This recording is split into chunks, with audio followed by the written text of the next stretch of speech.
일단 어제 10대 2로 판결이 나왔습니다. 다수 의견이 10명 그리고 반대 의견은 우리법 연구회 출신 이흥구 대법관과 국제인권법 연구회 출신 오경미 대법관 2명이 있었습니다. 현재 이제 대법원 구성 중에서요, 완연한 진보 성향으로 분류가 되는 대법관이 이렇게 2명인데 공교롭게도 이 2명이 반대 의견도 냈습니다. 예.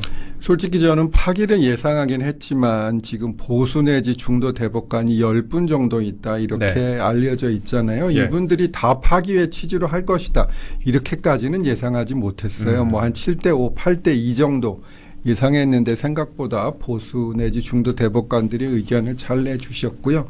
그리고 두 분의 반대 의견은 뭐 대략 보면 거의 2심하고 비슷한 의견인데 그러더라고요. 판사를 30년 정도 한 분들이 그렇게 판단하는 것은 제 입장에서는 좀 당황스럽다, 황당하다 이런 생각이 들었습니다.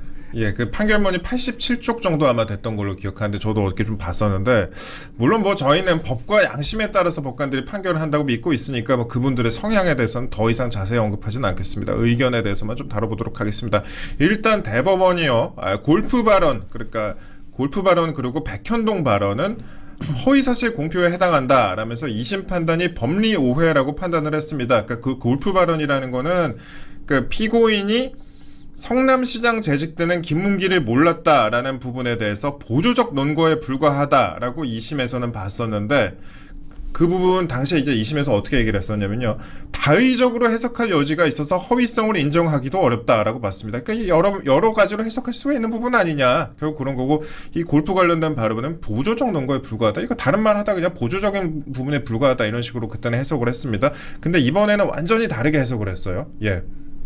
이번에는 완전히 잘못됐다고 봤습니다. 특히 저는 이번에 기억에 남았던 게, 연결된 발언의 의미를 해석하면서 사후적인 세분 또는 인위적인 분절을 통해서 연결된 발언 전부에 대한 표현 당시에 의미를 재구성하는 것은 신중할 필요가 있다라는 부분이었습니다.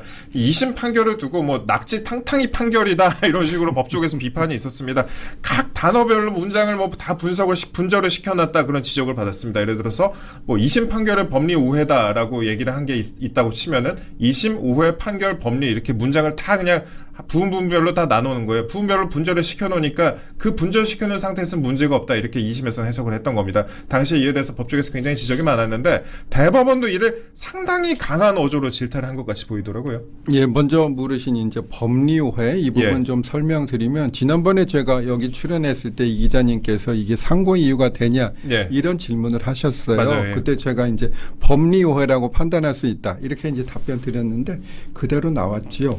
전체적으로 대법원의 판결은 1심하고 거의 같다 이렇게 보이죠. 예. 근데 뭐 보시면 아시겠지만 1심의 판단은 잘 읽혀져요. 상식적이고 2심의 판단은 도저히 이해 내지 판독, 해독이 어려운 이런 판결이었잖아요.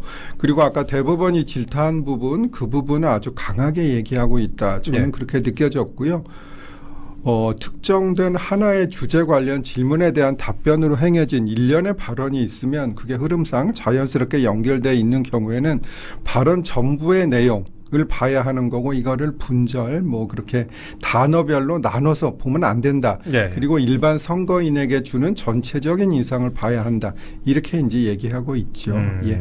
그리고 선거인의 판단에 영향을 주는 독자적인 사실로서 주요한 사실이지 인식에 대한 보조적 논거에 불과하다고 볼 수 없다라고 문장마다 이제 반박을 했습니다. 그러니까 2심 판결문에 대해서 어떻게 보면은 문장마다 다 반박을 해놨습니다. 특히 골프 발언은 피고인이 김문기와 함께 간 해외 출장 기간 중에 김문기와 골프를 치지 않았다라는 의미로 해석이 되고, 원심이 판단한 것과 같이 다의적인 의미로 해석이 되지 않는다. 그러니까 여러 가지 의미로 해석할 수 있는 게 전혀 아니고 김문기와 골프 치지 않았다, 결국 이 말을 하려던 과정에서 나온 발언 아니냐 이렇게 봤습니다. 예. 예, 맞습니다. 그 부분 제가 뭐 여기 출연해서도 여러 번 설명드렸듯이 골프를 치지 않은 것처럼 사진을 조작했다. 친 것처럼 사진을 조작했다.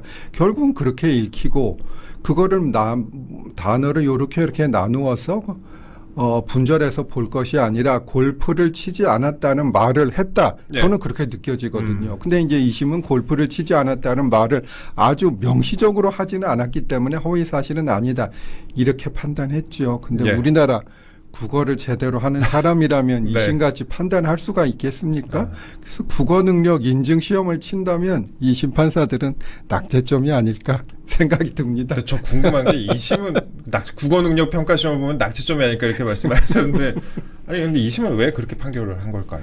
결국은 무죄를 해주려는 마음이 너무 강하다 보니까 예. 그런 거 아닌가 싶습니다. 보통 이제 변호사님께서도 35년 동안 그동안 이제 경력이 있으신데 뭐 대법원까지 간 사건도 굉장히 많을 거 아니에요. 그러면은 대법원에서의 판결문도 많이 받아보셨을 텐데 대법원에서 이렇게까지 원심의 판결을 지적하는 수준의 판결을 본 적이 있으세요?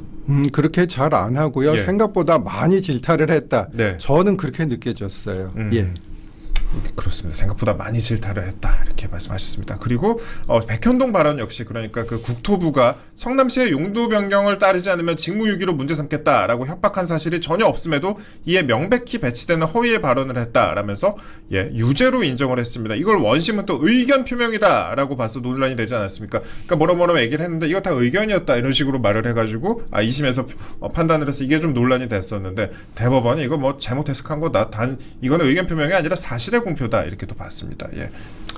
예, 대법원 판시를 보면 백현동 발언에 관해서도 전체적인 인상을 기준으로 그 예. 의미를 확정해야 하고 그렇게 되면 두 가지로 이제 발언을 요약했어요. 국토부가 그 의무조항이라고 있잖아요. 의무조항을 들어 용도지역 변경을 압박했다는 취지의 발언 그리고 의무조항에 따르지 않으면 직무유기를 문제 삼겠다고 협박했다는 발언 네. 이렇게 해석이 되고 이는 후보자의 행위에 관한 허위의 사실에 해당하고 의견의 표명이라고 본 2심 판결은 잘못됐다. 이렇게 판단을 명확히 해주었습니다. 예.